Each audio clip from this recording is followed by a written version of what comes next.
पुढच्याच महिन्यात आमच्या लग्नाला 1 वर्ष पूर्ण होते. हे 1 वर्ष कधी संपलं खरंच कळलं नाही. या सोशल मीडियाच्या माध्यमातून मी लोकांना जेव्हा समाजकार्यासाठी आवाहन करायचे तेव्हा जी लोक मदत करण्यासाठी पुढे यायची त्यामध्ये कुणालचं नाव हे कॉमन असायचं, पण कुणाल माझ्यासाठी अनोळखीच होता. पण मी कायम तुझ्यासोबत होतो.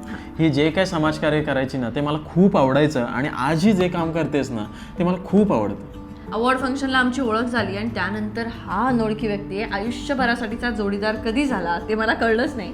मला आठवतं की मी याला लग्नासाठी नाही म्हणत होते, म्हणजे हे त्यांना माहीत नसेल म्हणून मी सांगते की तू घरी आला होतास आणि त्यानंतर याने काय केलं होतं की आमच्या घराशेजारी एक झाड आहे, त्या झाडावरती स्वतःचं इनिशियल कोरलं होतं आणि मला म्हणालं होतं की ठीक आहे आता तू लग्नासाठी नाही म्हणतेस, पण जेव्हा जेव्हा तू इथे येशील तेव्हा तेव्हा तुला जाणवेल की मी कायम तुझ्यासोबत असेल. आणि मी त्याला म्हटलं होतं की जर आई बाबा हो म्हणाले लग्नासाठी, आपलं लग्न ठरलंच, तर मी नक्की या इनिशियलच्या बाजूला माझं इनिशियल कोरेन आणि ते मी कोरलं होतं. आजही हे सगळं ऐकलं ना की खूप इमोशनल व्हायला होतं. पण हे सगळं आज का सांगतेस तू लोकांना?